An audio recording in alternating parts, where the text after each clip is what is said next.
কি ভেবেছিস তোর উপস্থিতি আমি টের পাবো না? পাষণ্ড, আমি শৈলেন তান্ত্রিক। আমার কার্যের ব্যাঘাত ঘটাতে এসেছিস।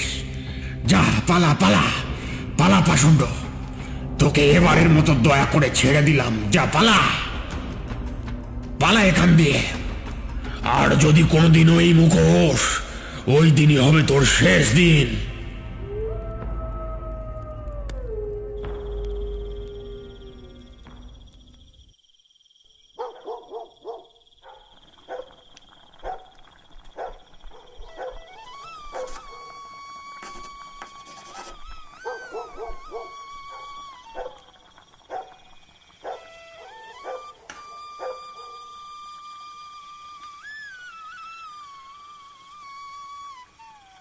কখটা পুরো লিখবি খোকা? আমি এক্ষুনি গিয়ে দেখব। হ্যাঁ মা, এই লিখছি। মা, একটু তরকারি দেবে? খুব খিদে পেয়েছে। গরম গরম তরকারি দাও না একটু। দাঁড়া, এখনো হয়নি, হলে দিচ্ছি। তোর বাবাটা এখনো কেন এলো না কে জানে।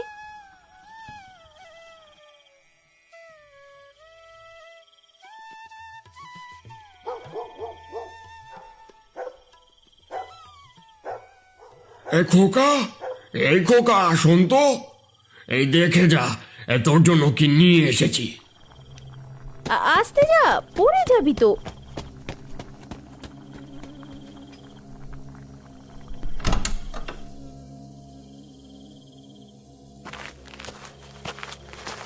বিনয় বাইরে গিয়ে দেখে কই তার বাবা, কেউই তো নেই।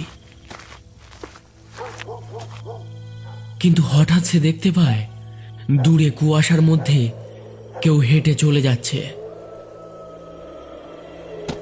বিনয় দৌড়ে যায়। বাবা, ও বাবা, ওইদিকে কোথায় যাচ্ছ?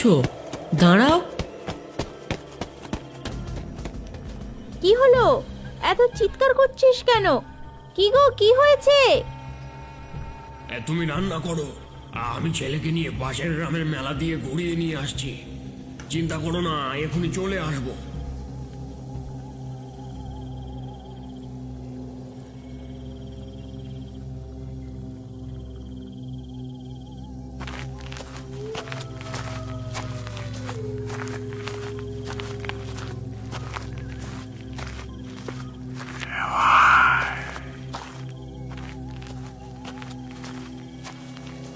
বিনয় ছুটতে ছুটতে বাড়ি ছেড়ে অনেকটা দূরে চলে এসেছে। কিন্তু কোথায় তার বাবা? বিনয় ধীর গলায় বাবাকে ডাকতে থাকে। বাবা, তুমি তুমি কোথায়?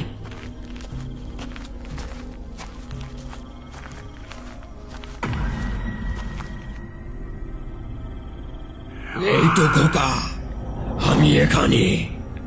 বিনয় পিছনে ফিরে দেখে কেউ নেই।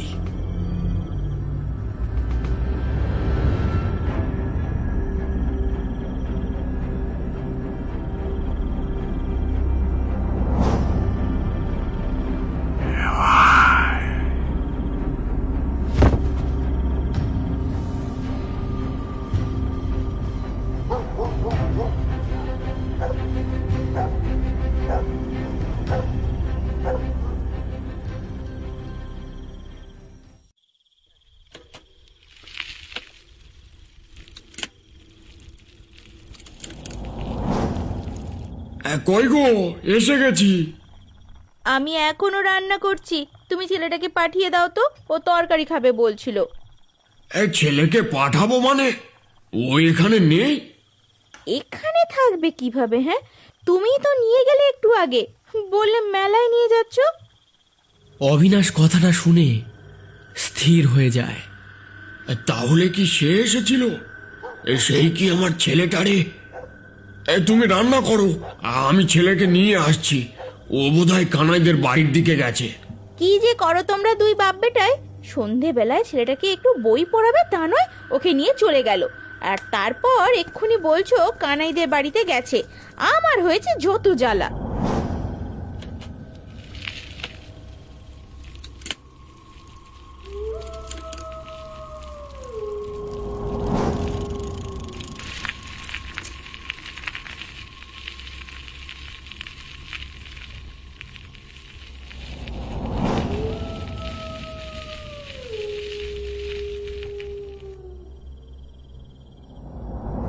ঠাকুর মশাই, ঠাকুর মশাই, আজ আমার ছেলেকে সে নিয়ে গেছে।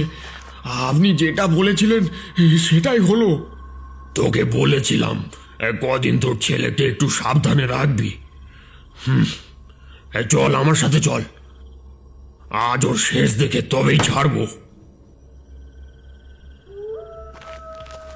রাত প্রায় 11টা। শ্মশান সংলগ্ন সরু নারকেল গাছগুলোর পথ দিয়ে হাঁটছেন শৈলেন তান্ত্রিক।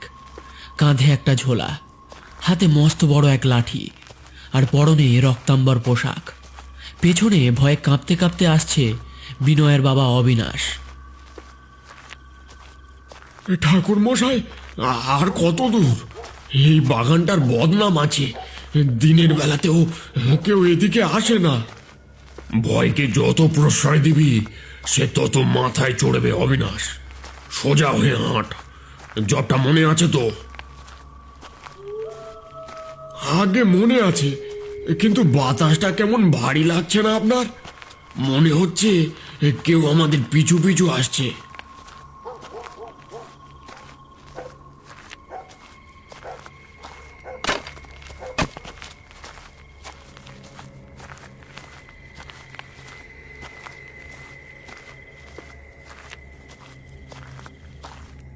দাঁড়া, এক পাও নড়বি না। কি কি হলো ঠাকুর মশাই? কিছু দেখতে পাচ্ছেন? দেখতে পাচ্ছি না, ঘ্রাণ পাচ্ছি। কটু গন্ধটা পাচ্ছিস? মরা পড়া গন্ধ নয় এটা, এটা পিশাচ মাংস আর পুরনো ভিজে মাটির মিশেল। ও সামনেই আছে। না, আলো জ্বালবি না, ও আলো সইতে পারে না। রেগে গেলে বিপদ বাড়বে। কে আছে সামনে? মানুষ না অন্য কিছু? মানুষ হলে তো কথা ছিল না রে। যা দেখবি চিৎকার করবি না, শুধু মনে রাখবি আমি তোর সাথে আছি। ঠিক তখনই সামনের বড় অশ্বত্থ গাছটার উপর থেকে একটা অদ্ভুত খিলখিল হাসি ভেসে এলো। হাসিটা মানুষের মতো নয়, যেন দুটো পাথর ঘষলে যেমন শব্দ হয় অনেকটা সেরকম। হঠাৎ গাছের ওপরে সেই খিলখিল হাসিটা বন্ধ হয়ে যায়। চারপাশটা আবার থমথমে। হাসিটা বন্ধ হয়ে গেল কেন ঠাকুর মশাই? ও কি চলে গেছে? না, ও নামছে।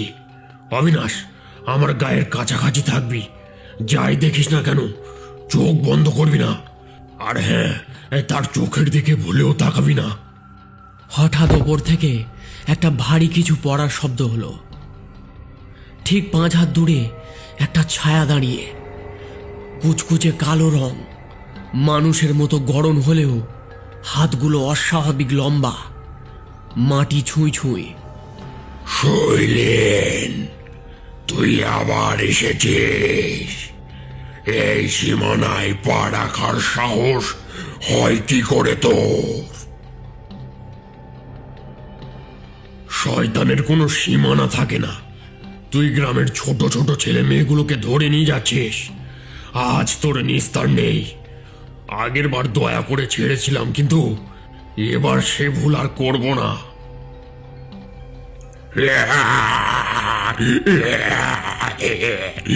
দয়া? তুই আমাকে দয়া করবি? আমি এই মাটির আদি অধিপতি। এই যে লোকটা তোর পেছনে কাঁপছে, এর ছেলেকে আজ তুলে নিয়ে এসেছি। এবার এর কলিজা আজ আমার নৈবেদ্য হবে।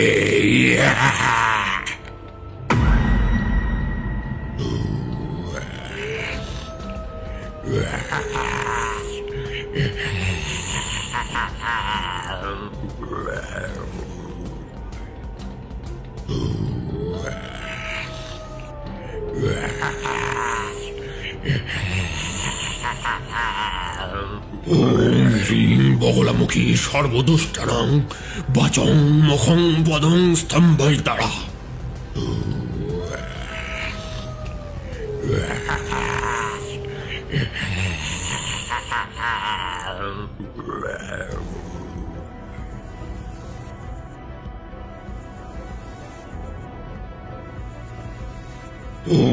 হ্রিং বগলামুখী সর্বদুষ্টানাং বাচং মুখং পদং স্তম্ভয়িতারা। কি যন্ত্রণা! ও কি করলি এটা? এই আগুন কিসের? শৈলেন, এটা তোর পাপের আগুনের প্রতিফলন। বল, কার নির্দেশে তুই এই গ্রামে ঢুকেছিস? একা তোর সাধ্য নেই আমার সুরক্ষা কবচ ভেদ করার। কে পাঠিয়েছে তোকে? ঠাকুর মশাই, ওর মুখটা দেখুন। ওর মুখে কোনো চোখ নেই, শুধু একটা বড় হাঁ।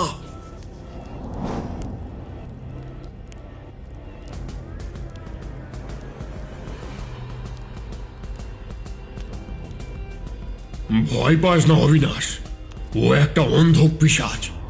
কেউ একে তান্ত্রিক অবিচার করে জাগিয়ে তুলেছে। বল পাষণ্ড, তোকে কে পাঠিয়েছে? নইলে এই দণ্ডেই তোকে ভস্ম করব।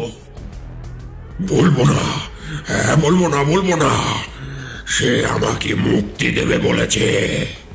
সে জমিদার বাড়ির ভূগর্ভস্থ কক্ষে বসে রক্তদান গ্রহণ করছে। ও আমাকে ছেড়ে দে শৈলেন, আমাকে ছেড়ে দে। পিশাচটা যন্ত্রণায় কুঁকড়ে গিয়ে মাটির উপর আছাড়ি পাছাড়ি খেতে লাগলো। শৈলেন তান্ত্রিকের হাতের বিভূতি যেন তপ্ত লাভার মতো ওর শরীরে বিচ্ছে। ও ও কি যন্ত্রণা! থাম থাম শৈলেন, আমি বলছি সব বলছি। আগুনের শিখাটা নিয়ে ভা শৈলেন, আগুনের শিখাটা নিয়ে ভা। আগে নাম বল, কার ইশারায় তুই গ্রামে এই তাণ্ডব চালাচ্ছিস? কার আদেশে তুই এই নরবলির খেলা খেলছিস? সে কোনো সাধারণ মানুষ নয়, তার নাম রুদ্র ভৈরব। সে নিজেকে তোর গুরু ভাই বলে দাবি করে। সে জমিদার বাড়ির ওই অন্ধকার মাটির তলার ঘরে বসে মহাকালের সাধনা করছে। আমাকে সে ওখান থেকে মুক্ত করে এনেছে। ও হায়, কি যন্ত্রণা! শৈলেন তান্ত্রিকের চোখ দুটো স্থির হয়ে যায়। রুদ্র ভৈরব নামটা শুনেই তার কপালে চিন্তার ভাঁজ পড়ল। রুদ্র ভৈরব? ঠাকুর মশাই, আপনি কি ওকে চেনেন? আপনার গুরু ভাই মানে তো সেও নিশ্চয়ই আপনার মতো শক্তিশালী। শক্তি থাকলেই সে মানুষ হয় না রে অবিনাশ। রুদ্র অনেক বছর আগে এই বামাচারে ডুবে গিয়েছিল। ক্ষমতার লোভে সে নিজের আত্মাকে শয়তানের কাছে বিক্রি করে দিয়েছে। কিন্তু ও যে এখানে আস্তানা গেড়েছে সেটা বুঝতে পারিনি। পিশাচটা এবার করুণ স্বরে মিনতি করতে লাগলো। ও নাম তো ভুলে দিলাম। এবার ছেড়ে দে আমায় শৈলেন। আমি এই গ্রামের ছায়াও আর মারাবো না শৈলেন, আমায় ছেড়ে দে। তোকে ছেড়ে দিলে তুই আবার কারো না কারো ক্ষতি করবি। তোকে মুক্তি দেব, তবে এই জগৎ থেকে নয়, এই অস্তিত্ব থেকে। ওম হ্রিং বগলামুখী সর্বদুষ্টানাং বাচং মুখং পদং স্তম্ভয়িতারা। পিশাচটা একটা বিকট চিৎকার করে ধোঁয়ায় মিলিয়ে গেল।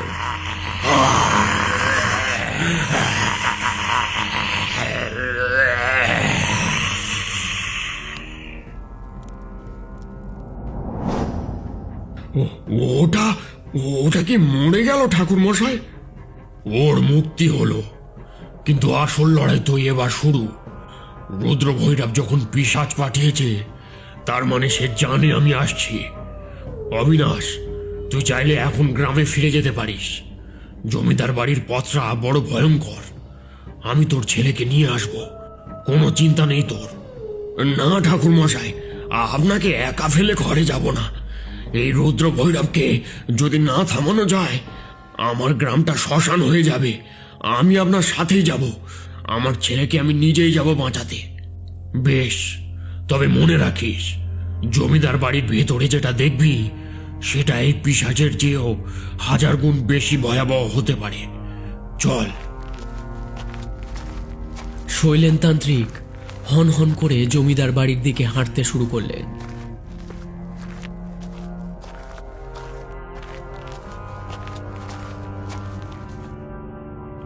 ওং হ্রিং ঘোর পিশাচায় ক্লিং কপালহস্তায় রধির ভক্ষণায় তমোসরাজায় নমঃ অকাল মরণং প্রেতং দৃশ্যং করুমজ্জয়া।